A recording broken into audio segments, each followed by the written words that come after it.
Oi, pessoal! Estamos aqui em mais um episódio do Dando Vozcast por Ana Carolina Oliveira e hoje eu trago aqui duas mulheres muito especiais.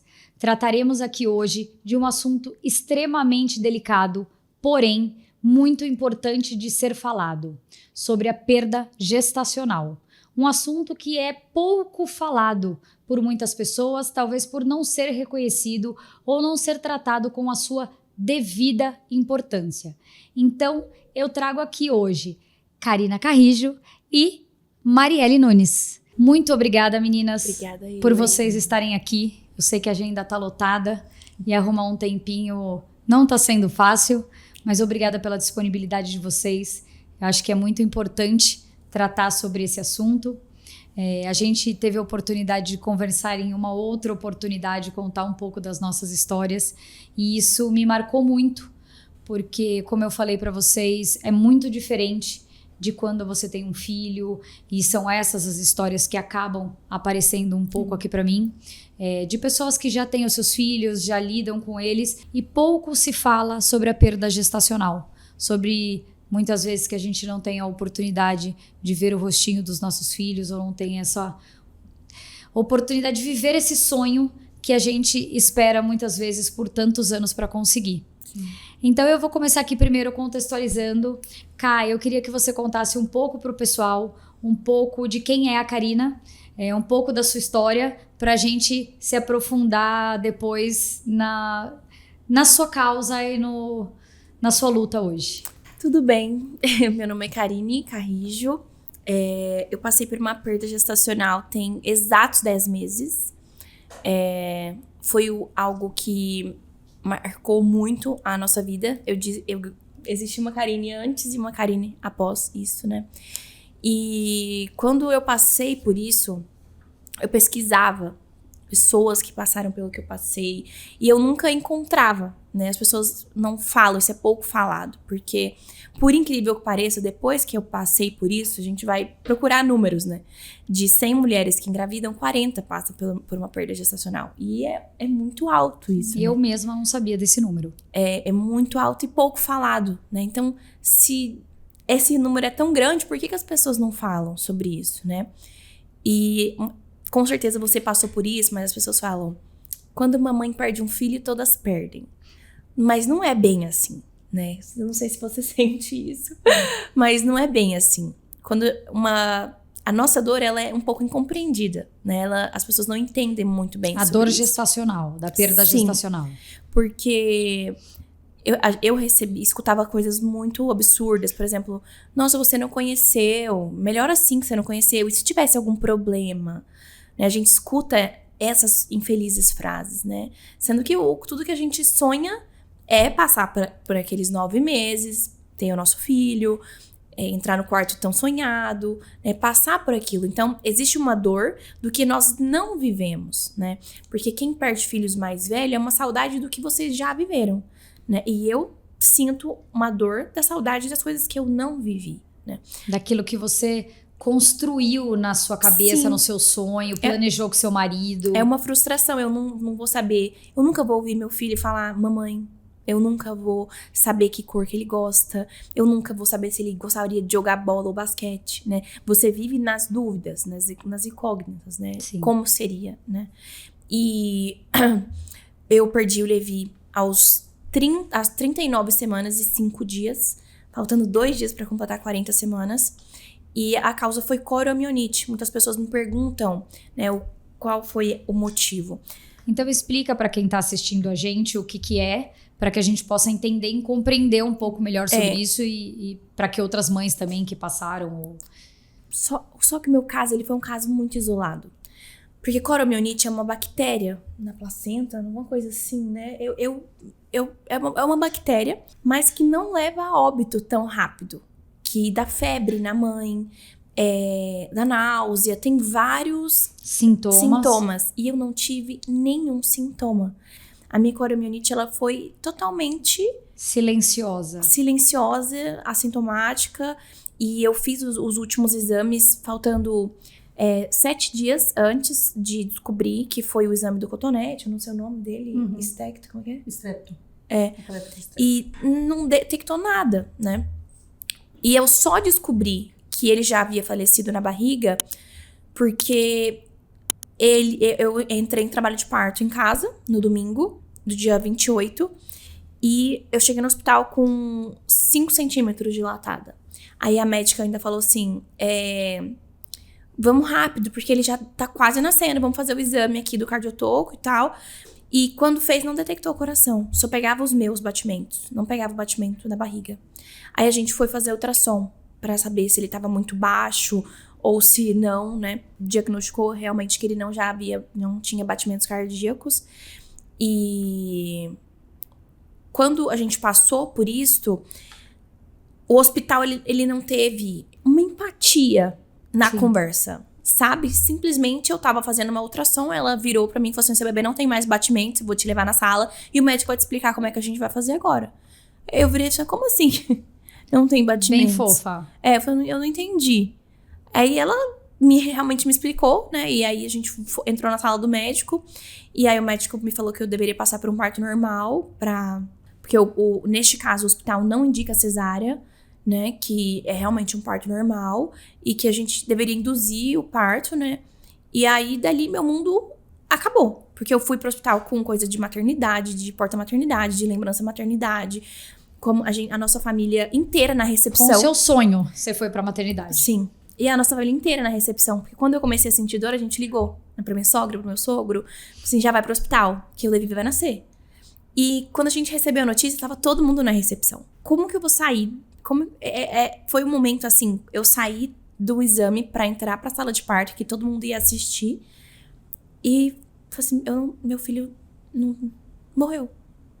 Né? E dar essa notícia, a forma com que a gente recebeu e como a gente deu, eu nem sei te explicar o momento de agonia que a gente viveu ali. Foi 1 hora que a gente viveu em 10 horas, sabe? 1 hora durou uma eternidade. Uma eternidade.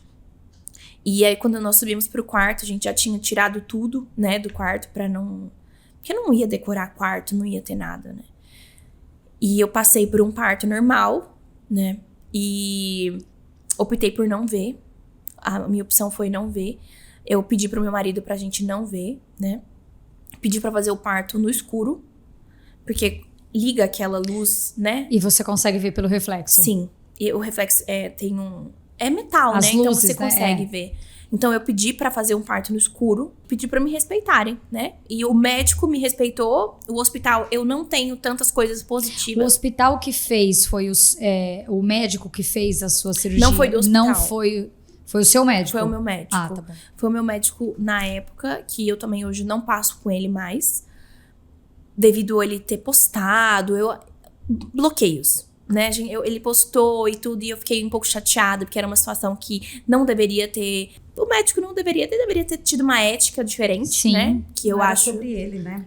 Que eu acho que deveria ter seguido uma ética diferente, mas... Enfim, aí é problema dele, né? Que eu deixei tudo quieto no passado. Porque senão eu nunca ia passar por isso, sabe? Sim. Se eu sempre revirasse nisso, nessa história, quanto mais eu revirasse nisso, mais eu ia me magoar, né? Porque depois, como nós optamos por não vê-lo, o hospital, alguma enfermeira vazou notícia que eu tinha visto sim e que eu tava mentindo. Deu uma entrevista e falou que eu tava... Olha que loucura. Que eu tava mentindo, que eu tinha passado eu tinha feito uma cesárea, que eu não tinha passado por um parto normal, e que eu tinha visto sim o meu filho, que eu tava mentindo na rede social pra ganhar engajamento. Ou ela tava mentindo pra ganhar o dela. Os 5 minutos de fama dela. E a troco do quê? Pensa uma pessoa dessa mexer na dor do outro gratuitamente, né? Foi assim, eu passei por momentos terríveis, além da perda do meu filho, toda a repercussão na rede social, né? E quando nós passamos por isso, na hora que a gente pegou a notícia, recebeu a notícia, eu fiquei muito em choque, abalada, porque eu não conhecia ninguém que tinha perdido com 40 semanas pra entrar nas 40 semanas, né? E a gente acha que a perda, ela é só no início. Tem gente, perdi com 6 semanas, perdi com 7 semanas. E eu nunca tinha escutado alguém falar que perdeu de 38 a 40 semanas. E quando eu perdi, eu recebi milhares de mensagens falando, passei pela mesma data, foi 39, aí uma moça foi com 40. Então, é algo comum. Não deveria ser pela medicina, né? Sim. Pelo avanço que a nossa medicina está. Mas acontece. Mas acontece. E eu questionei a medicina durante um tempo, né? Ainda bem que aí entra a fé. Porque se você acredita no natural, Deus vem e faz o sobrenatural. Sim. Porque eu fiquei muito abalada com a medicina, com tudo que aconteceu. A gente fez a biópsia, necrópsia e tudo. E descobriu que ele tinha falecido há 2 dias. Ele já tava há 2 dias morto na minha barriga. Meu Então, foi por isso que a gente optou por não ver também. Porque ele já não estava mais com a pele de um bebê saudável, Sim. né? Porque se ele tivesse passado algumas horas ali... Mas não, ele já tava roxo. Ele já tava com a pelinha frágil, né? Sim. Então, a gente optou por não ver. Minha família tirou foto, né, do velório. Eu não fui no velório. Optei por não ir. Eles têm foto de tudo. E um dia, se eu sentir que é o momento, eu vejo. Mas até Se hoje... também não sentir, tá tudo bem. E as pessoas me perguntam, você não sentiu culpa de não pegar? Os jogadores da internet, eles têm solução pra tudo. E eles vão resolver o seu problema, mas infelizmente o seu problema é seu, a sua dor é sua, e só você e o seu marido sabem o que vocês estavam esperando e o que vocês estavam sentindo naquele momento, né? Pra gente foi o melhor, assim.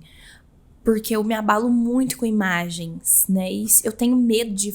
O que eu sonho na minha cabeça, eu tenho uma imagem do meu filho. E se eu visse outra imagem, uma imagem perturbadora, né? Porque ia ser perturbador pra mim aquilo ali, porque ele não nasceu vivo. Ele estava 2 dias morto. Então, eu tenho certeza que eu ia ficar com essa imagem na minha cabeça. Que até hoje eu tenho uns flashes do hospital. Porque se eu falar pra você que eu apaguei, eu não lembro de nada. Eu já comentei isso com você, né? Uhum. Eu não Você lembro comentou de isso aquele nada. Nada. Eu lembro entrando no hospital, entrando na sala e saindo. Eu apaguei totalmente. Eu já assim, tratei sobre isso na terapia e ele diz que normalmente nos seus momentos de pico de emoção e mais traumático, as imagens elas somem. Então, no meu caso, eu também. Proteger a pessoa, Quando eu né? fui encontrar minha filha, eu não lembro como eu entrei no prédio. Eu não lembro como eu saí. Se eu saí segurando alguém, se eu saí sozinha. Eu não lembro disso. Eu lembro de como eu estava lá dentro, como eu estava dentro da ambulância e no hospital. Então, tem coisas que eu não lembro e que eu não faço ideia. Eu também não lembro. É como se eu não tivesse vivido. Eu sei que eu vivi, mas que momento da minha vida eu vivi, eu não sei. Eu não lembro nem de... Como eu tive um parto normal, depois eu perguntei pro médico. Mas como que eu tive um parto normal? Eu fiz força? Fez um parto normal, você fez força e tudo. Eu falei, eu não lembro. Eu não lembro de nada, nada. É surreal de falar que eu não lembro. Porque a pessoa fala, nossa, o parto doeu muito. Mas é Deus agindo e fazendo com que você nada, não sofresse mais por aquilo, né? Sim. A própria mente, né? Ela se posiciona dessa forma para poupar a gente de muitas acredito dores. que foi por isso, né? E em todo momento que nós passamos por isso, a gente nunca questionou Deus, né? Eu falo muito sobre isso, que quando eu perdi o Levi, lá na sala eu falei, Deus, como que eu vou sair daqui? Vou falar para as pessoas que o Senhor é um Deus de restauração, que o Senhor é um Deus de amor. Se o Senhor acabou com a minha vida, acabou com o meu sonho, acabou com a minha família, eu nunca mais vou ser a Karine. Porque existe uma Karine antes do Levi, durante o Levi e pós o Levi. É muito incrível como minha vida mudou em 1 ano. Em 1 ano eu conheci 3 Karines que eu não conhecia. A Karine da preparação, se tornando mãe. A Karine do medo de gestar, daquela preparação e tudo. E quando eu tava grávida, eu conheci outra Karine e depois eu conheci a força que o Levi me deu, né? O nome Levi significa união, né? E ele realmente veio para unir a minha família. Meu pai e minha mãe não conversavam há anos e eles voltaram a conversar o básico, assim, mas assim, já é uma pontinha menos, de alegria no meu coração pelo divórcio. O meu marido e o irmão tinham uma relação um pouco conturbada e quando nós passamos por isso, meu cunhado esteve no hospital, deu força pro meu marido. Eu e meu marido tínhamos um relacionamento antes e hoje a gente tem outro totalmente diferente. É uma relação de apoio. Antes era uma relação de amor, né? Aquela paixão, amo e tal, mas Você só sabe quem é a pessoa quando você come 1 quilo de sal com ela, né? Se alguém fala isso. Então, quando nós passamos por isso, o nosso relacionamento mudou, assim, completamente. E Deus restaurou, e tem restaurado a minha casa, né? E no hospital eu abri a Bíblia, eu tenho essa foto, depois eu te mostro, que eu abri em Lucas 5. E lá fala sobre Jesus e Levi. E eu não escolhi o nome de Levi por causa da Bíblia. A gente cria um nome bíblico, mas não pelo nome Levi. É porque meu marido canta. Então a gente cria um nome levita, né? De músico e tal. Então vai ser Levi. E na Bíblia eu peguei esse Jesus e Levi. E fala assim, e Jesus chamou Levi. E assim Levi, sem hesitar, foi. E aí foi no hospital. Isso. Quando eu conversei com Deus, eu exijo que o Senhor converse comigo, porque não tem lógica eu estar passando por isso aqui, né? E eu nunca mais questionei Deus. Nunca mais questionei Deus. E todas as vezes que a gente se abala, né? Porque como tem 10 meses, a gente fica naquela angústia de engravidar, naquela angústia que parece que o mundo fica grávido do seu lado, e aí você não sabe se você chora de inveja, porque não deixa de ser um sentimento ruim, ou se você... Isso tá dentro de você, não é algo que você queira ter, né? Sim. Eu mesma, quando alguém fala assim, tô grávida, aí eu fico assim...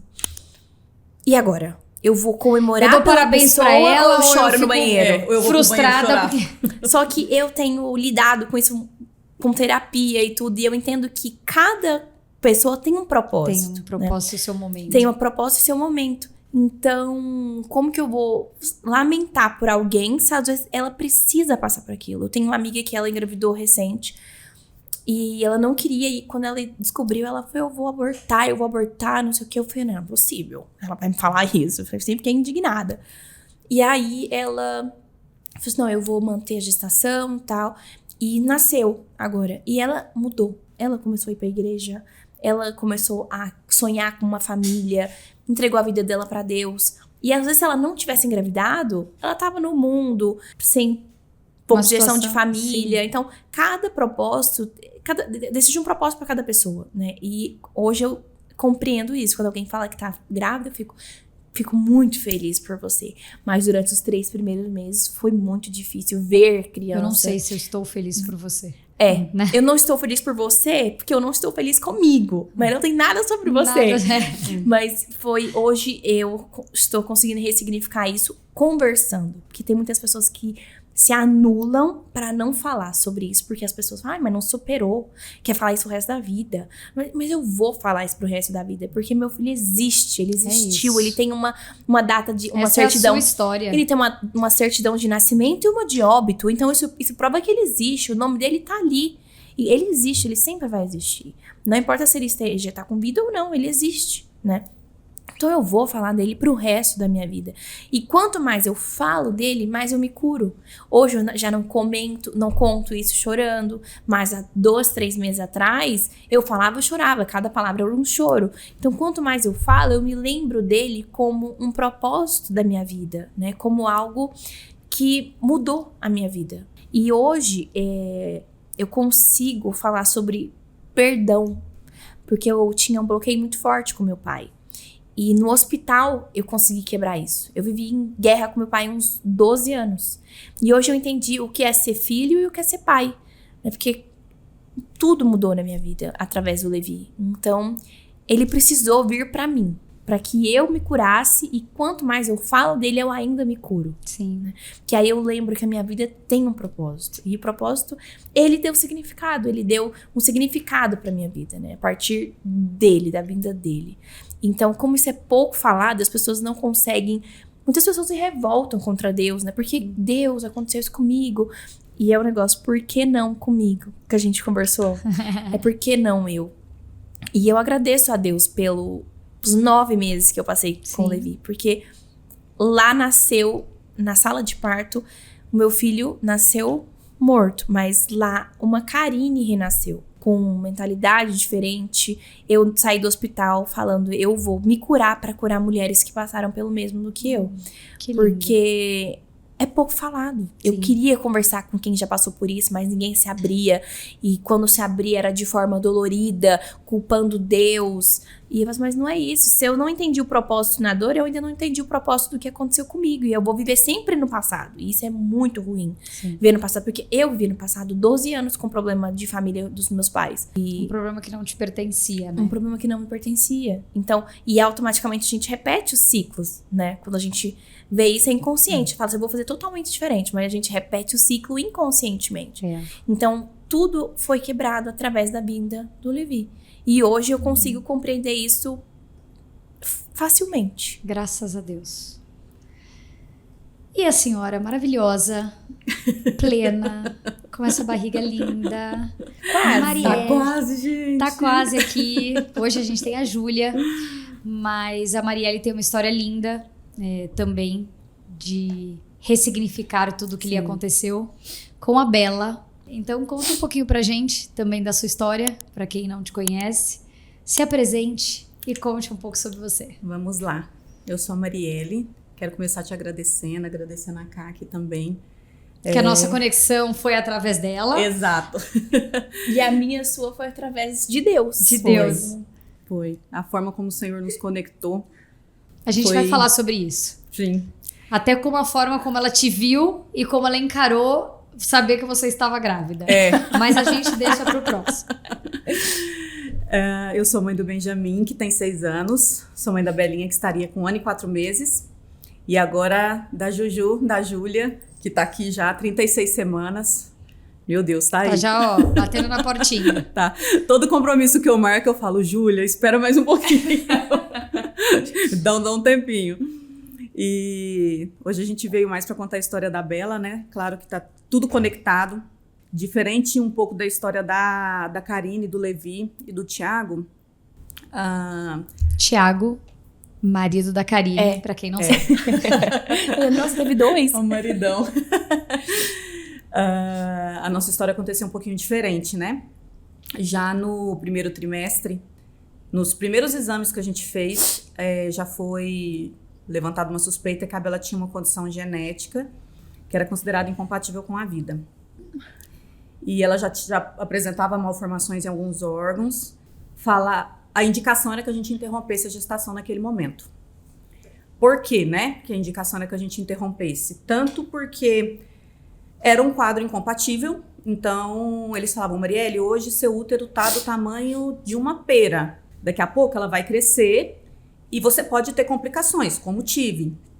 E você pode acabar entrando em algum tipo de risco, né? Mas ao mesmo tempo falavam, olha, o quadro dela você não vai passar de 15 semanas, você não vai passar de 18, você não vai passar de 20, de 22, de 28 e assim, né? E naquele momento a gente não chegou nem a discutir, porque a gente falou, peraí, vocês estão me falando que a minha filha não vai sobreviver, então o que vocês estão me sugerindo é que eu mate ela antes de eu, sabe? Não, mas não foi você, não é você que está decidindo isso já foi decidido por você. Eu falei, então, mas quem deu o sopro de vida para a Bela foi Deus, não fui eu. E quem vai tirar, se for isso mesmo que vai acontecer, é o Senhor, porque eu não ponho a mão na minha filha. E assim a gente seguiu fazendo toda a investigação, né?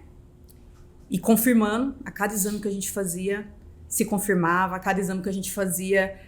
Uma nova esperança, porém uma nova confirmação. E, gente, era terrível, porque não tinha notícia boa, sabe?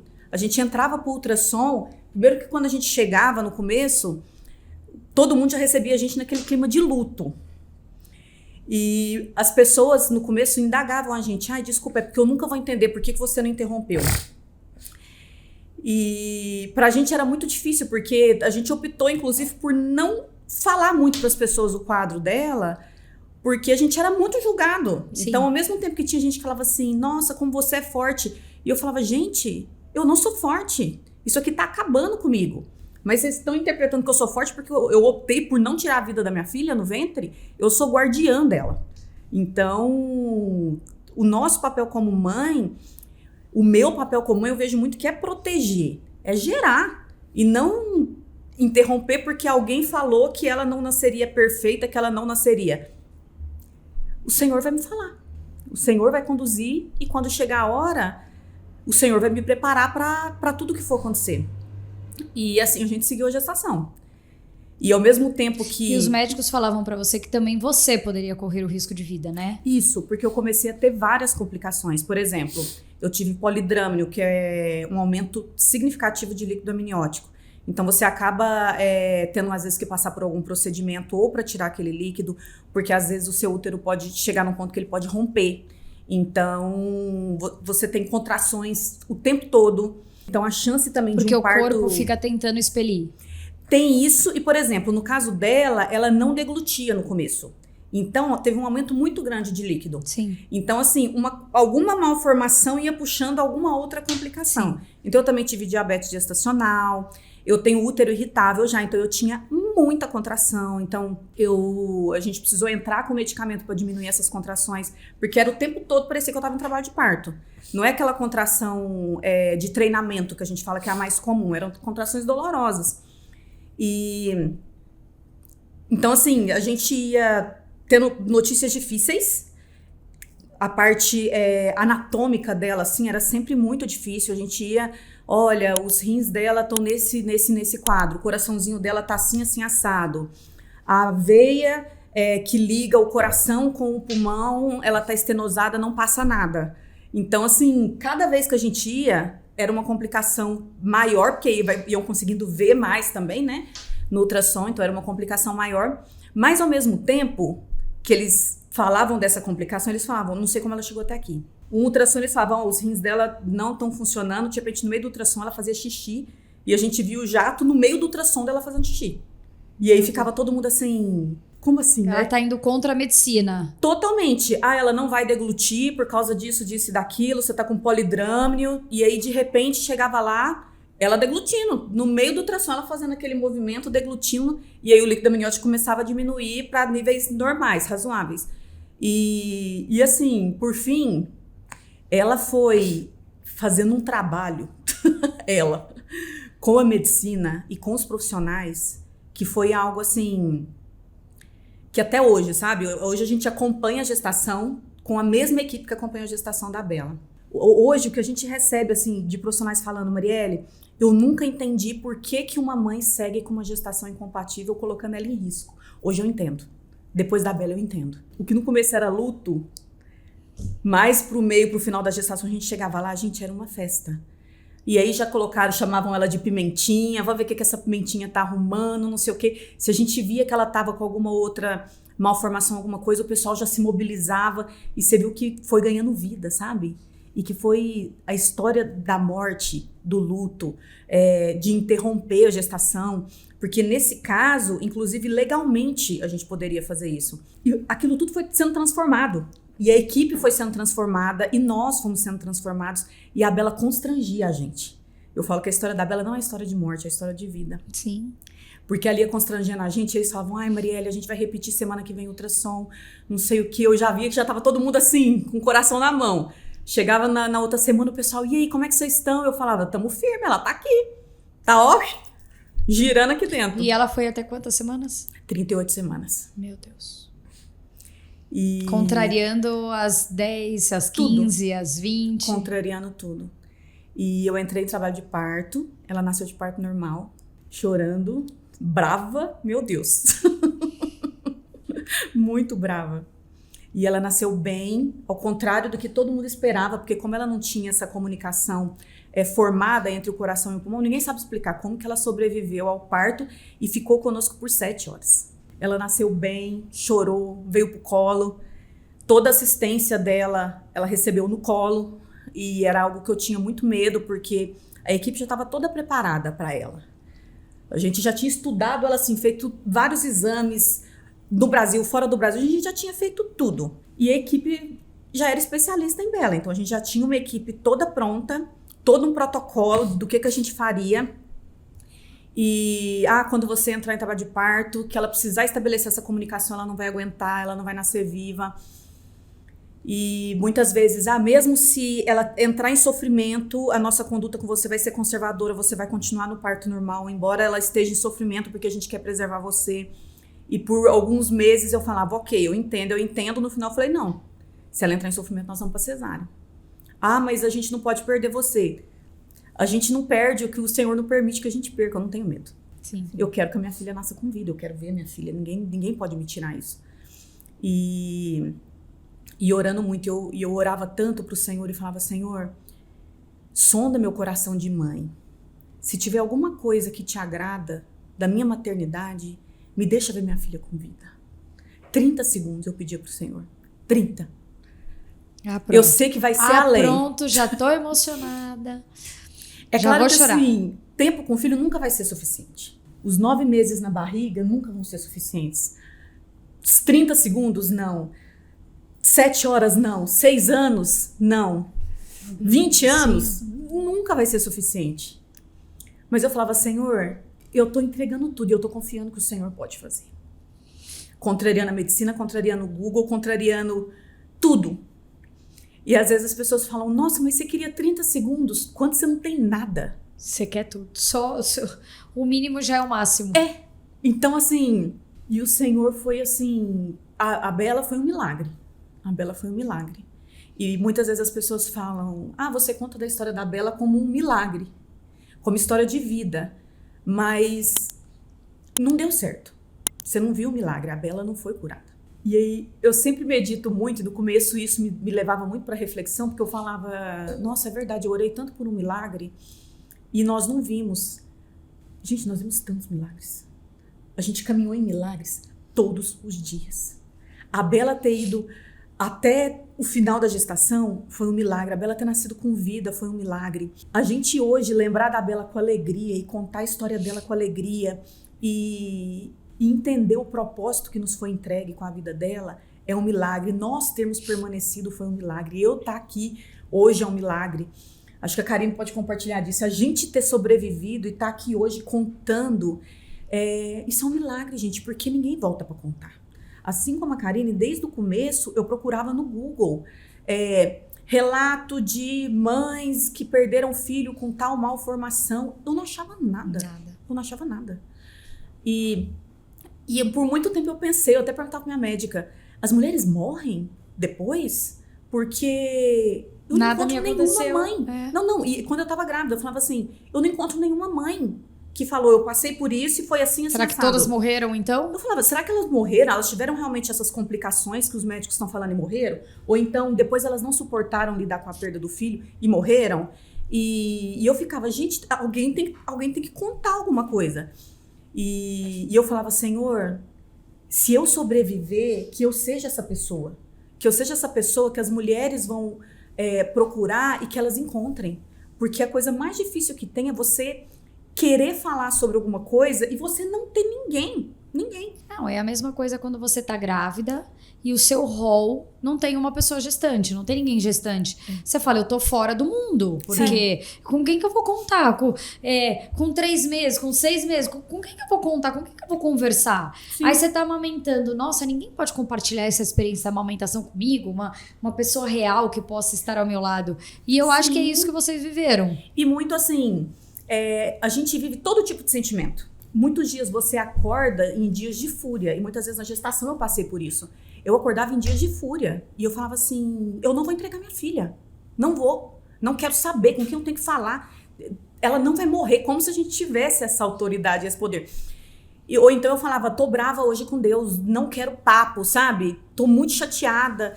E aí você falava, se sentia culpado. Meu Deus, mas ela tá aqui. Ela tá me constrangendo a viver e a passar por isso. E eu tô aqui com esse tipo de sentimento, e aí você pensa que você é a pior pessoa, e vem a culpa, né? Porque com a mãe vem a culpa. Sim, nasce uma mãe, nasce uma culpa. Você se acha a pior pessoa, que você não poderia estar tendo esse tipo de sentimento, e aí você se cobra uma postura que você não tem ela pra dar. Você não tem. E você também não quer ter. Exato. E aí quando você conhece outras mulheres que passaram por isso, e você começa a compartilhar, e elas compartilham de sentimentos iguais, você fala, meu Deus, como eu precisava ter essa conversa lá atrás. O tanto que essa conversa me traria paz, o tanto que eu falaria, então não é só comigo, então com você também aconteceu isso, você também teve esse tipo de sentimento, mas isso não acontece. E muitas vezes as pessoas falam pra mim também, nossa, tudo que você viveu, você sempre associa a graça de Deus na sua vida, né? E se a gente observar, todo mundo que volta pra contar, as poucas pessoas que voltam pra contar, elas sempre vão associar a graça de Deus. Porque quem não associa a graça de Deus, o favor de Deus, a misericórdia de Deus, não consegue ressignificar e não volta para contar. Exato. Então, eu falo que você sobreviver é uma coisa, você não permitir que aquilo realmente te mate, literalmente, ou tire a sua vida, te deixe de cama. É uma coisa, mas você dá um novo significado, aprender a ter alegria, transformar aquilo e voltar a sonhar, voltar a viver e realmente assumir o propósito que te foi entregue, é só com algo que nós não temos. É só com algo que é nos dado pela graça. E aí a gente volta para contar. E aí, falando um pouquinho de luto, assim, porque como eu falei, é muito mais comum as pessoas falarem sobre a perda de um filho que você já teve oportunidade de pegar, de viver com ele, seja na infância, na adolescência ou em qualquer fase da vida. É muito mais comum a gente falar sobre isso. E pouco se fala exatamente sobre o luto gestacional. E o luto gestacional, independente em qual fase da gestação ele seja, ele não deixa de ser um luto. Por quê? Seja uma gestação programada ou não, algo que você sonhe, a partir do momento que você está grávida, já existe um sonho, já existe uma expectativa para você viver aquilo, aquela construção em família de quarto, ou como vai ser estar com a criança. Como foi para vocês passar por esse luto gestacional? Você que não teve a oportunidade, não quis, optou por não ver o Levi, você por ver a Bela, por ter ido ao velório, por ter feito o velório, como foi para vocês passar por este luto e ressignificar tudo isso? Eu acho que o nosso caso é um pouco diferente, porque você se preparou, né, para este momento de ver. Para mim foi um susto, né? Para mim tava tudo certo, a gestação 100% tranquila, todos os exames normais. Quando eu passei por isso, eu imaginei que no hospital, eu falei, desse ano eu não passo. Deste ano eu não passo. Isso aqui vai ser impossível pra mim. Isso aqui já é demais, sabe? Porque eu já tinha um histórico problemático em relação a Karine mesmo, né?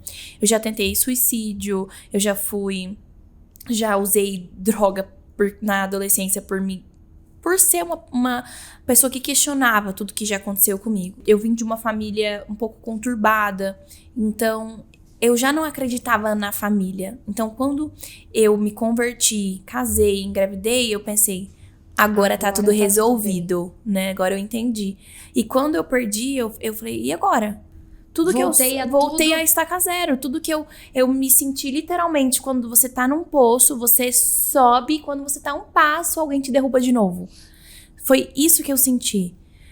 E durante as primeiras horas eu entrei em completo choque. E depois eu fui entendendo a misericórdia de Deus. Foi muito rápido. Porque eu ajoelhei no chão e tive uma conversa com Deus. E quando eu abri a Bíblia, eu não questionei. Mas passar por este luto, o luto nunca diminui, né? O que você aprende é a conviver com ele. Tem dias que dói mais, tem dia que dói menos. Só que o que eu faço é marcar aquele dia, né? Eu todo dia 29, que é o dia que aconteceu, eu tiro pra ressignificar aquilo pra mim. Eu choro o que eu tiver que chorar, eu sofro o que eu tiver que sofrer, mas outro dia eu acordo e volto. Mas o luto, ele nunca vai passar. As coisas estão lá em casa. Eu doei algumas coisas, mas toda vez que eu vou entrar no escritório, tem um carrinho de bebê que era do Levi. Tem uma cadeira, tem um berço, as coisas estão lá em casa. Eu não tive ainda, não sei se você... A gente, não sei, conversamos sobre isso, mas você também não tirou algumas coisas, né? Eu tirei do quarto, né? A gente desfez o quarto, eu guardei algumas coisas, guardei o enxoval e... Porque você ainda foi... Conta pro pessoal, que eu lembro que você me contou essa história. Você ainda foi fazer enxoval, né? Mesmo sabendo de toda a situação. Mesmo sabendo de tudo. A gente, inclusive, viajou, fizemos enxoval fora, foi rompendo em fé. Eu falava, o natural a gente vai fazer, o sobrenatural é com o Senhor. Eu tô esperando ela. Não importa o que eles disserem, ela sabe que eu tô esperando por ela. Então a gente fez enxoval, a gente montou tudo. E depois eu guardei tudo e não ficou à vista. Eu falo, sempre irmão passa roupa para irmão, né? E a Juju tá lá com boa parte do enxoval da Belinha pra ela usar. E, claro, algumas pecinhas, algumas coisinhas que eram muito específicas dela, assim, eu olho e eu falo, isso aqui pode ser um gatilho pra mim. Aham. E eu não quero. Sim. E aí eu tirei, mas boa parte do enxoval. Nós estamos, inclusive, no primeiro momento que eu abri, depois que eu engravidei da Juju, no primeiro momento eu abri, olhei, chorei, fechei e guardei. Falei, hoje eu não dou conta. Agora não é o momento. E aí passou um tempinho, aí eu comprei outras coisas pra Júlia, e aí eu fui orando, Senhor, é isso? Porque naquele momento o Senhor falou, guarda, que o seu milagre vai chegar. Você vai honrar a Bela também, usando tudo que foi da Bela, que é a irmã da Júlia, né? Até que eu já imaginava, meu Deus, será que vai vir uma menina, né? Mas enfim, com o tempo e com essa... buscando ativamente mesmo, ressignificar e orando, é isso mesmo, Senhor, eu não quero nada que me traga gatilho e dor, né? eu não quero olhar pro meu terceiro filho e ficar, sabe, indo e voltando, sabe? Sim. Trazendo a imagem, colocando aquela culpa, aquela dor, aquela sobrecarga, né? Sim. Sobre um outro filho que não tem culpa. Que é o terceiro filho, Que né? é o terceiro filho, Que é que o vai ter o terceiro. espaço dele. Exato. A história Mas, dele. Sim, Então, boa parte eu aproveitei e hoje, quando eu vejo, eu tenho muita alegria. Sabe? Quando eu vejo as coisas da Bela... De realmente saber que ela vive. Exato. E muitas vezes... Porque se ela tivesse aqui, a Júlia ia usar as estaria roupas usando, dela. exatamente. Infelizmente ela não tá aqui, então a gente vai poder viver a Bela, não colocar a imagem da Bela na Júlia, mas poder reviver isso e falar que prazer. Você está usando Porque, as às roupas vezes, da sua irmã. Você evitar algo que seria natural te traz muito mais dor. Sim. Porque eu pensava, eu tirar tudo isso aqui tá indo meio que contra o fluxo do que a gente tá acostumado a viver. Irmão usa carrinho do outro e tal. E hoje, quando eu vejo, eu falo, Juju, isso aqui era da Belinha, filha. Isso aqui você vai usar quando você colocar, a mamãe vai ter tanta alegria. Porque quando eu comprei isso aqui pra Belinha, a mamãe comprou com tanta alegria. E você vai usar. Foi um trabalho, gente. Eu você vai também. viver isso. Amém. Eu desmontei o quarto sozinha. Não Você que desmontou? Só, foi. Com certeza embaixo de lágrimas. Foi. Eu pedi pra ninguém entrar no quarto. Eu fui atravessada, rasgada quando eu cheguei do hospital. Eles tinham tirado tudo e só enfiaram no quarto. E o quarto do Levi era em frente à mesa de jantar. Então, eu sempre jantava olhando a porta, que nunca mais tinha sido aberta, né? Quase 3 meses sem abrir a porta. E a gente quis mudar de casa, né? Pra não viver aquilo. E eu falei, eu não quero que... A minha sogra ficava. Minha mãe e minha sogra, não entra, deixa que a gente faça isso. Não entra lá. E eu falei, não. Eu arrumei o quarto, eu vou desarrumar, né? E o que tiver que doar, eu vou tirar. E o que tiver que desarrumar, eu vou desarrumar. E tinha coisas, quando a gente vai guardando, assim, body, roupa, coisas, a saída da maternidade, que a gente tinha feito tudo bordado, né, de nome. Eu comprei um saco a vácuo, vários sacos a vácuos, né, e a gente tinha comprado tênis pra ele até 2 ados de idade. Acho que a gente fez um enxoval nos Estados Unidos também, compramos vários Nikes, essas coisinhas, né. Então, guardar aquilo, naquele momento, era como se eu estivesse guardando meu sonho. Como se eu estivesse guardando... Foi um saco a vácuo, né? Que a gente pensou, não vamos criar mofo, né? Essas coisas. Então, a gente guardou tudo. Deu umas 20 caixas. E eu tirei umas 5 para doar de coisas que eram exclusivamente do Levi, né? Saída... suspiros de maternidade, essas coisas. Eu doei para uma pessoa que ia ter um bebê Levi. Brinquedos que eram exclusivamente dele, eu também doei. Porque eu... ficava sempre com isso na minha cabeça, que se eu ficasse me apegando a bens materiais, eu não receberia minha bênção. Porque eu tenho condição de comprar novamente, né? Graças a Deus. Então, eu ia abençoar pessoas que não tinham, né? E talvez outras pessoas pudessem ter a oportunidade de ser felizes e ser abençoadas com todas Sim. essas coisas. E aí eu doei muita coisa, de tudo que ele tinha, eu doei mais da metade. E aquele dia ali pra mim foi quando eu comecei a me curar. Porque ver as coisas do Levi me curam. Hoje é tudo aberto lá em casa. É assim, literalmente, é tudo descoberto. Eu já tô quebrando isso em mim. É do Levi, de quem é do Levi. Tá, o urso dele de maternidade tá no quarto. Porque quanto mais eu tentava esconder isso de mim, mais eu sofria. sabe? Hoje em dia, não. Eu pego o ultrassom dele e vejo até hoje. Ontem eu vi as ultrassons. Eu gosto de reviver os momentos que a gente viveu junto, sabe? Porque, na verdade, não é encarar não como uma perda, né? E sim como uma vida. Eu sonhei, esse era o meu sonho. Ele estava comigo, ele esteve comigo. Vai viver comigo e na minha memória para sempre. Não, por mais que a gente não esteja fisicamente, eu tenho muito isso. As lembranças, elas vão ficar. Sim. Pode ser um pouco de lembranças de sonhos do que vocês não viveram, mas existe um sonho. Sim. E você tem que preservar por ele e cuidar dele também. Faz bem pro nosso coração. E assim, a gente não tinha eles. Então a gente não perdeu eles, a gente ganhou, né? Ganhou, Exatamente. exatamente. Eu não tinha a Bela e Deus me deu a Bela. Então, e a Bela, embora ela não esteja mais aqui, o Levi ainda, embora não esteja mais aqui, nós ganhamos eles porque eles são eternos. Então eles sempre vão ser nossos.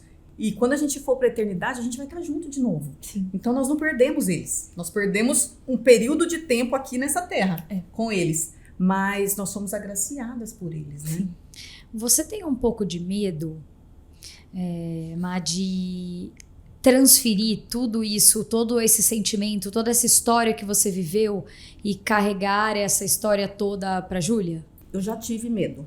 Quando eu descobri que eu estava grávida da Júlia, eu achei que eu não daria conta de me desapegar da Bela. Tanto é que no começo eu ainda pensava, meu Deus do céu, podia ser um menino, porque aí seria tudo diferente, sabe? Embora no meu coração eu falasse assim, mas eu quero viver o sonho da menina, do balé, sabe? Eu lembro que quando a gente recebeu o certificado de cremação da Bela, eu olhava e falava assim, eu nunca imaginei que eu ia passar por isso.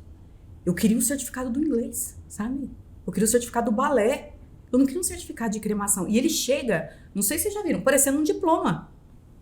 Um papel assim, parecendo um diploma. Não, nunca cremei ninguém. Eu recebi do Levi um diploma também de pezinho de mãe de anjo. Não sei se você recebeu isso no hospital. Ah, recebi uma caixinha. Um diploma, igualzinho. Minha passagem foi curta, mas te amo, mamãe. E os pés. E é um diploma mesmo, ele vem até dobradinho assim. Meu Deus. Enfim. Enfim. E é claro que a gente tem um sonho. É claro que eu sonhei isso, meu Deus, a gestação inteira, uma vida inteira, né? E principalmente na gestação. Então, quando eu descobri que estava grávida, pra mim foi um choque. E os primeiros dias eu chorava o dia inteiro. Porque eu falava, Senhor, o Senhor já tinha me falado que ia me dar um filho. O Senhor me falou que ia me dar um filho no meu período de luto, porque eu não tinha nem um ano quando eu engravidei da Júlia. Mas eu não sei se eu dou conta. Porque o amor da Júlia tá todo aqui. Da Belinha tá todo aqui. Como que eu vou amar outra menina? Como que eu vou amar outro bebê? Como que eu vou olhar pra esse bebê e eu não vou lembrar da Bela? E a gente precisa desmistificar isso, né? Que esse sentimento, ele existe. Existe. Gente, é claro que existe. E a sua próxima gestação, você ficar pensando que talvez não nesse filho de agora, mas o filho que eu perdi. No meu caso, eu demorei muito, né? Foi uma história diferente, um problema, uma confusão. E eu queria ressignificar isso de uma forma que meu filho não carregasse esse peso, Sim. esse fardo. Sim. E aí Deus me mandou um menino. Porque quando eu engravidei da Isabela, eu tinha muito assim, eu era muito jovem, né? Eu tinha 17 anos. E eu ficava, Deus, eu não tô preparada pra um menino. Esses que sobem tudo quanto é lugar, meu. Filho vida louca, que vai causar, vai se jogar, meu Deus. Aí descobri que era uma menina, eu falava, nossa Deus. E ela era realmente bem tranquila, assim. Não tinha aquelas questões de se joga no chão do shopping, né? Porque a gente fica com essas histórias. E aí depois eu tive um menino, eu falei, Deus, hoje eu me sinto preparada pra ser mãe de um menino. Então, se tiver que ser um menino, manda aqui que eu vou dar conta agora. E eu não sei se isso facilitou, e eu não queria essa carga emocional pro meu filho, né? Apesar dela ser inevitável, né? A gente, enquanto mãe, sonha, idealiza tudo aquilo que a gente viveu, que a gente quis viver, a gente sonha com isso. Sim. Só que a gente precisa desmistificar isso, que isso acontece. Que você descobre que você tá grávida, você fala, e agora? Uma sensação, que eu vou acredito que fazer? até de traição. Tô traindo. Com outro filho? Sim. Porque vou ser feliz agora e vou abandonar o outro filho. Às vezes eu penso muito nisso, assim, nossa, quando eu engravidar, como vai ser essa reação, né? Será que os avós vão esquecer do Levi? que vai só existir o outro neto? Sim. Sabe, eu fico Eu com tinha isso na cabeça. essa preocupação. Mas ao mesmo tempo, eu lembro que quando eu engravidei da Bela, eu pensava assim, será que eu vou amar a Bela igual eu amo o Benjamin? Sabe? Então, Sim. assim, eu vi que é inevitável você sempre pensar no filho que já veio. E aí, quando veio a Juju, eu fiquei, os primeiros dias, assim, meio surtada, sabe? Pensando, o que vai ser de mim? O que vai ser de mim? O que vai ser de mim? E a gente ainda ia fazer o ultrassom ainda. E aí vem todo o medo de você viver aquilo tudo de novo. Vem o medo de você de você esquecer o filho anterior. Não esquecer, mas assim, você fica... Será que vai... Eu não quero que esse bebê de agora ocupe o espaço do segundo filho, no meu caso. E eu fiquei assim, antes da gente saber direitinho, assim, fazer o ultrassom e descobrir que era a Júlia, eu tive um sonho com a Bela. Porque eu tava fritando. Eu já vou pegar meu lencinho, porque eu lembro dessa história e eu vou me emocionar de novo. E eu tive um sonho com a Bela, e eu falo que Deus, ele sabe exatamente o que a gente precisa. Se fosse um sonho com qualquer outra pessoa, não teria o impacto que teve como o sonho com a Bela. E no sonho, ela estava no colo do meu pai, que partiu 1 ano e meio antes da Belinha nascer, e meu pai se chamava Júlio. E ela estava no colo do meu pai, e ela estava assim, gente... Plena. Ai, maravilhosa. Ah, pronto. Chorei. Assim como o meu pai.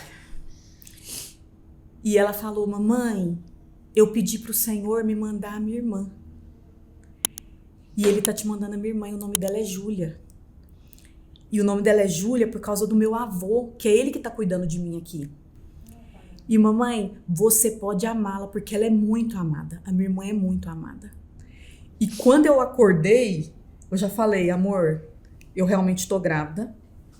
Tá tudo bem com o bebê. E o nome dela é Júlia. E na hora meu esposo olhou pra mim e falou assim, é claro que é Júlia. Porque quando a gente pensava, vinha nome de menino. Mas nome de menina, a gente não conseguia pensar. A gente não considerava. E aí quando eu falei, é Júlia. Aí ele, é claro que é Júlia. Como que a gente não pensou em Júlia?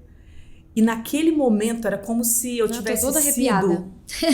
liberada, sabe? Pela Bela. Pra maternar de novo. Pra maternar de novo. E a Bela falou pra mim, você pode amá-la como você me amou. Então eu me senti liberada. Assim, a Bela sabe como ela foi amada e ela é amada. E a Juju tava vindo também como um pedido dela pra nós. Então naquele momento eu falei, Senhor, obrigada, porque eu precisava. Pra eu me liberar até da culpa, sabe? De pensar, como que eu vou ter outra menina agora? Como que eu vou amar ela do mesmo jeito? Eu vou amar mais? Eu vou amar menos? Sabe assim?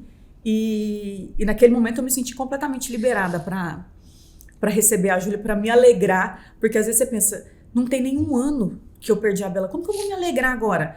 As pessoas, e a gente se cobra, porque como a gente estava falando do luto, as pessoas, elas são implacáveis com a gente. São.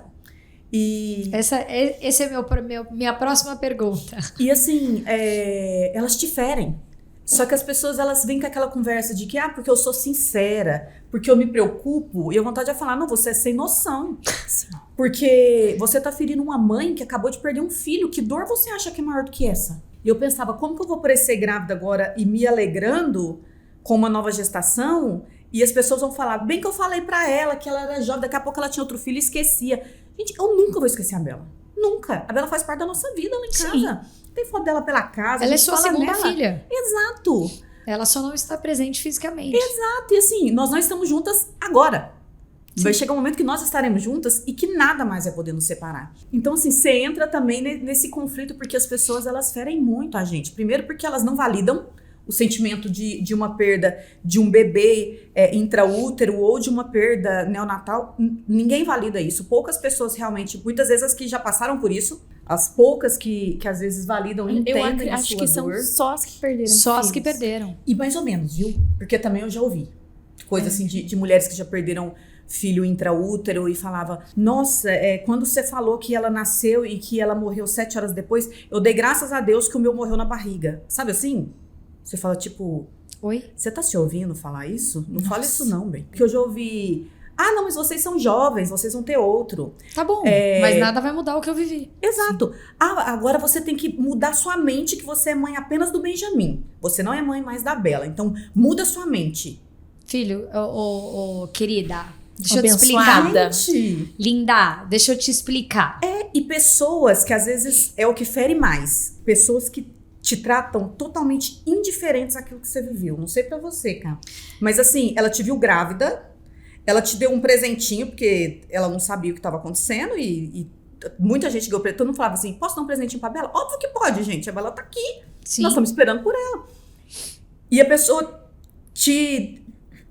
conversava com você, de repente você passa por tudo isso, você encontra com a pessoa 2 meses depois e ela te trata como se nada tivesse acontecido. Nada.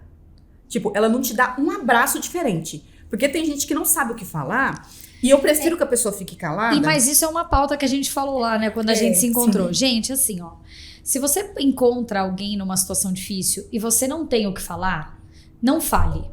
É melhor você ficar em silêncio do que Só você dar um abraço. fazer um comentário que só vai perder pro silêncio. Então, se você não tem o que falar, dê um abraço, dê um acolhimento, um abraço em silêncio, porque muitas vezes o abraço representa muito mais do que você falar algo que não cai.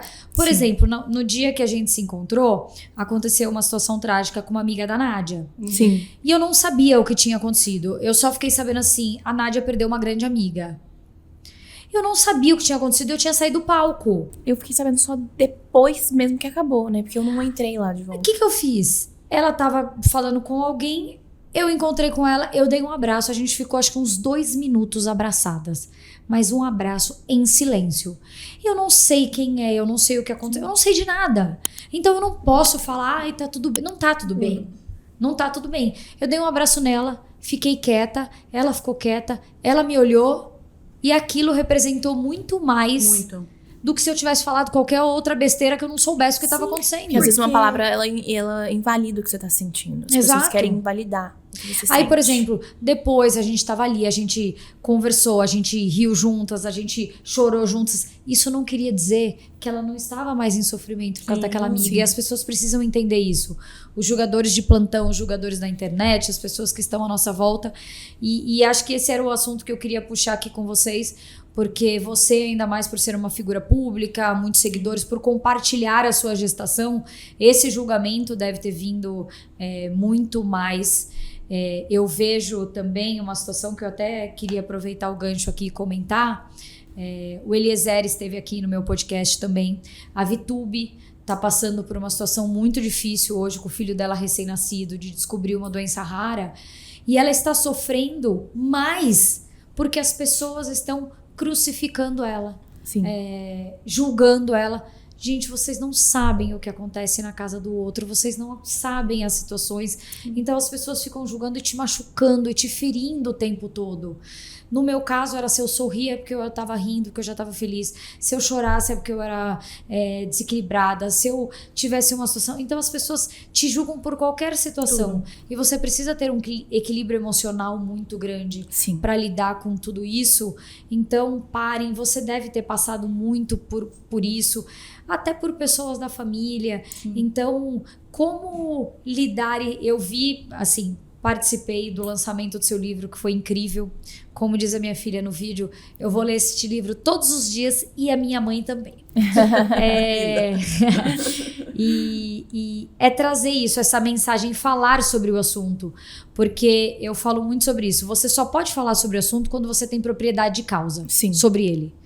Eu não tenho propriedade de causa sobre a perda gestacional. Eu não posso falar como é. Se é melhor no primeiro mês, se é melhor no último mês. Não existe.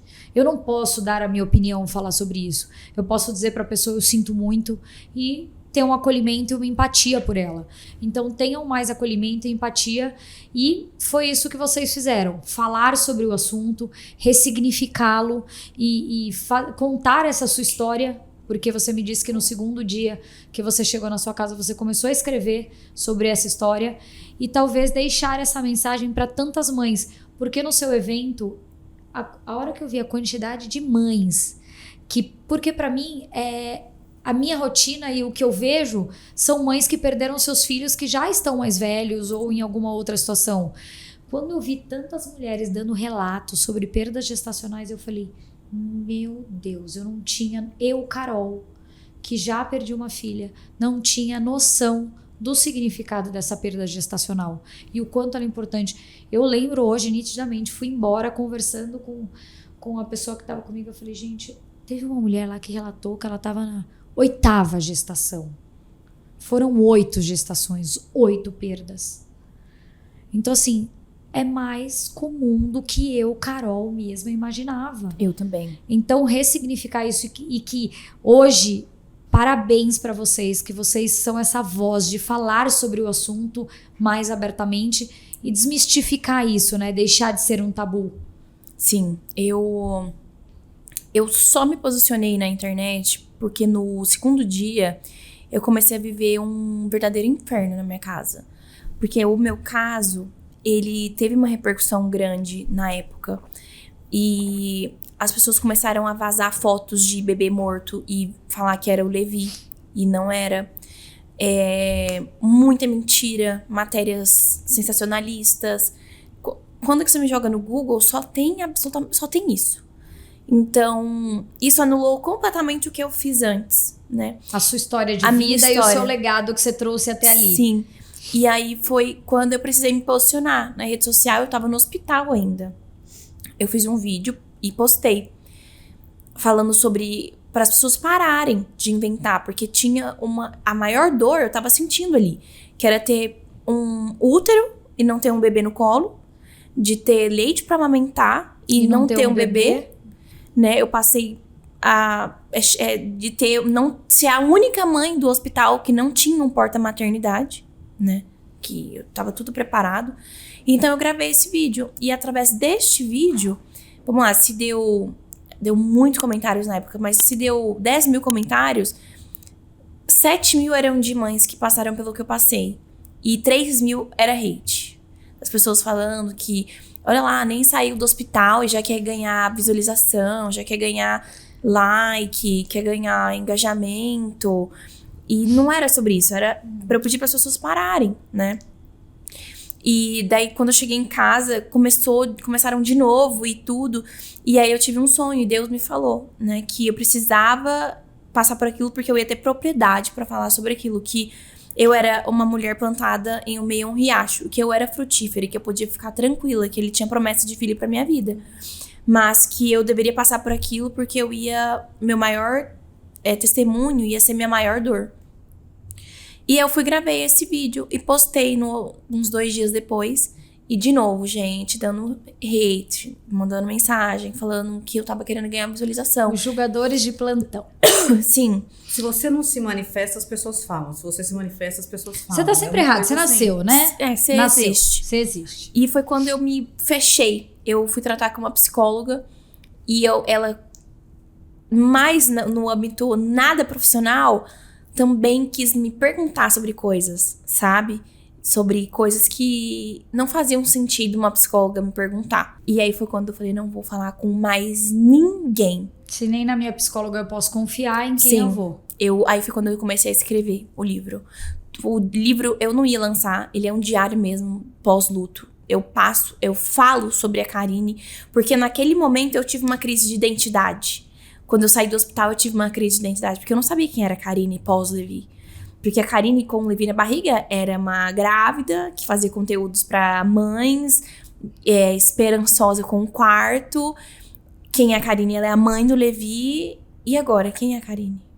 Que eu não tenho Levi, eu não vou falar para mães, porque eu não tenho mais um filho. Não posso falar? Não posso falar sei. sobre porque eu não tenho. É. Não vou poder postar foto com meu filho, todo mundo tira aquela foto bonita com o bebê, o pai, o bebê e a mãe, e eu não... Que você planejou? Que eu você planejei sonhou? muito, né? Quem é a Karine? Eu não sabia quem era a Karine. Aí eu comecei a escrever. Quem é a Karine? Eu comecei a escrever sobre a minha história, sobre o que eu passei no hospital, sobre o que aconteceu com o Thiago. Daqui a pouco você já tava na página 50. E quando eu vi, eu literalmente escrevi o livro em 10 dias. E não publiquei, não lancei, não fiz nada, não imprimi. E aí, recentemente, o meu marido ficava me falando, Vida, o seu público é só sobre mulheres que passaram sobre isso. E às vezes você não consegue falar ainda para muitas mulheres, porque Tem mulheres que moram em outras cidades. Sim. Então, às vezes... Porque quando a gente escreve... Ou não são suas seguidoras mesmo. Tanto que a gente recebe muita compra do livro de pessoas que vão dar de presente para outras, né? Quando eu passei por isso, eu pesquisava livros sobre perda gestacional. E todos os livros eram muito trágicos. Eram livros que não tinham finais felizes, né? E eu fiz questão do meu livro ter um final feliz. No livro tem um chamado, né? De Deus. Que foi o que Deus falou pra mim. Eu escrevi no final que Deus tá esperando pra ela poder viver a promessa. Então, o meu livro, ele é um livro que dá esperança. Porque é o que eu sinto. Eu sinto esperança. Então, como que eu vou passar tristeza pra alguém se eu sinto esperança, né? Sim. Porque eu tenho esperança no meu coração. E é isso que me move, que move a minha casa hoje. É a esperança de dias melhores. Então, quando eu passei por isso, eu literalmente fechei os ouvidos. Assim, ninguém tá passando o que eu tô passando. Ninguém sabe a dor que eu tô sentindo. Eu vou começar a gravar meus conteúdos dessa forma porque é o que vai me fazer aproximar do meu filho. Se eu não tive o Levi aqui vivo, eu vou ter ele em memória. Então, eu vou falar sobre ele. E foi aí que eu comecei a me conectar com as mulheres que passaram por isso. E é incrível que de 100 mulheres que me seguem, 90 passaram por isso. E como agora a gente iniciou a fase tentante, as mulheres também se identificam, porque quem passa por uma perda fica ou tem medo de engravidar, como prosseguir, como fazer. Então agora a gente tá compartilhando uma nova fase, né? Então Deus transforma o luto em festa. Sim. E a gente crê que já tá sendo transformado. Com toda certeza. Meninas, eu ficaria aqui com vocês mais umas 3h30, apesar de que a E a gente conversa, né? E a gente tem potencial para falar, né? Mas eu queria imensamente agradecer por vocês estarem aqui. Que Júlia venha, assim, cheia de vida, saúde. Traga essa esperança. Vamos. Olha, eu tô lá te seguindo, eu bem vou te visitar, viu? Por favor, eu faço questão, viu, menina? Vou te visitar porque a sua história, você sabe, né? Eu já chorei tanto lá naquele evento, mas a sua história me tocou. A história de vocês, pra mim, é linda. É uma história de, literalmente, de superação também, de poder. E eu acho que isso não é sobre você não viver aquela dor. É sobre você poder contar ela de uma forma diferente. E é isso que eu também tento passar. Hoje o meu público 95% são mulheres. Apesar de que a gente precisa desmistificar isso também. Porque os homens também sofrem. Os homens vivem essa experiência com a gente não tira o lugar e o papel deles. É que muitas vezes as mulheres é quem tem mais coragem de falar e de se abrir sobre isso. Os homens são mais reservados. E se não validam muitas vezes a dor da mãe, que dirá a dor do pai, né? Com toda certeza. É o famoso quem é o pai na fila do pão, né? Porque ele não carrega, ele não ama. Sente, não ama e tal. E eu já falei, fala pro Thiago, dá andamento nisso, que ele vai ter muito sucesso. E muitas pessoas, muitos homens que vão procurá-los por realmente se sentirem validados nessa dor da perda, seja em qual fase, em qual momento. Então, se ele tem esse potencial, fala pra ele que eu tô com ele. Falo muito pra ele que ainda não se coloca em vulnerabilidade, sabe? Acho que homens de não quererem se colocar nesse papel, mas é sobre isso. E eu queria deixar aqui essa lembrança pra vocês do meu podcast. São bombons da Bombom. Meu Deus. Pintados à mão. Da minha amiga Roberta. Do seu? Se for pra filho, eu dou. Não se nega nada pra grávida. Olha, não se nega pra uma grávida, né? Nossa, que lindo. É uma obra de arte mesmo. Olha. Eu espero de coração, são sabores diferentes. Só tem uma reclamação, como que a gente come? Lindo desse jeito. Olha, tem muita gente que fala sobre isso, mas depois que você comer, você vai ver que você quer provar o próximo sabor e o próximo sabor e o próximo sabor. Gente. E aí, se vocês tiverem oportunidade também de conhecê-la, de ir lá, vale a pena essa experiência gastronômica. Muito bonito. Eu espero que vocês gostem. Porque assim como eu tenho certeza a Karine compartilha, a gente sabe que a gente tem vivido hoje aqui o propósito de tudo que a gente viveu. Sim. E o Senhor, ele falava muito pra mim, eu vou recolher todas as suas lágrimas e eu vou transformar o seu choro em riso. E muitas vezes, quando a mulher ela tá passando por esse período, para nós é impossível, Como que você acaba de perder um filho, uma filha e você pensa, como que o mundo volta a viver, sabe? Como que eu vou um dia voltar a sorrir, a sonhar? O primeiro dia que eu dei uma risada depois da Bela, eu me senti culpada. Depois chorei 3 dias por ter dado uma risada. Sim. Então... Eu sei bem o que é isso. Então, assim... Até hoje, quando eu rio, eu falo, não posso sorrir. E a gente não pode se penalizar desse jeito, né? Sim. Não pode, porque é possível. É possível recomeçar. Então aproveite, olhe pra cá, ó, já deixa esse recado, vocês duas, pras mães, pras mulheres, pra todo mundo. Deixo a sua mensagem e esse recado pras pessoas que estão assistindo a gente. Eu quero que todas vocês se sintam abraçadas. Mães se sintam abraçadas, que já passaram, que não passaram. Pra gente é luta. Independente da sua história, tá todo mundo na sua luta. A maternidade, ela é um presente, mas ela tem um custo, né? E você que passou por isso, você que tem passado por isso, hoje, pra você, não é possível voltar a sorrir, não é possível que fique tudo bem um dia. Eu lembro que eu falava, não vai ficar tudo bem. Como que vai ficar tudo bem? Mas vai. E quando a gente busca em Deus essa força pra gente recomeçar, Ele transforma o nosso luto em vida, Ele transforma a nossa tristeza em alegria. E aquilo que você acha que você nunca mais vai ter condições de viver, você vai. Você vai. Se posicione em fé, se posicione na sua casa. Não seja mais uma perda para os seus filhos, para o seu esposo, para sua família, para os seus pais, mas se posicione em vida. E volta aqui para contar os milagres que você vai viver e o recomeço que Deus vai fazer na sua vida, em nome de Jesus. Aqui, ó, já tá quase, já tô com uma Já. O meu terceiro já tá aqui. Que o Senhor te abençoe e te proteja. Amém. Deus é um Deus de impossível, né? Deus é um Deus do impossível. E às vezes o que parece impossível para você é só questão de tempo para Deus. Então se posicione, entenda o seu propósito, porque uma dor, se você não entende um propósito, ela é só uma dor. E quando você torna isso no ministério, ela vira uma atitude, né? Então entenda que tudo tem um propósito, tudo tem um porquê. E não se permita sofrer somente por sofrer, mas permita sofrer entendendo que Deus tem um plano para isso.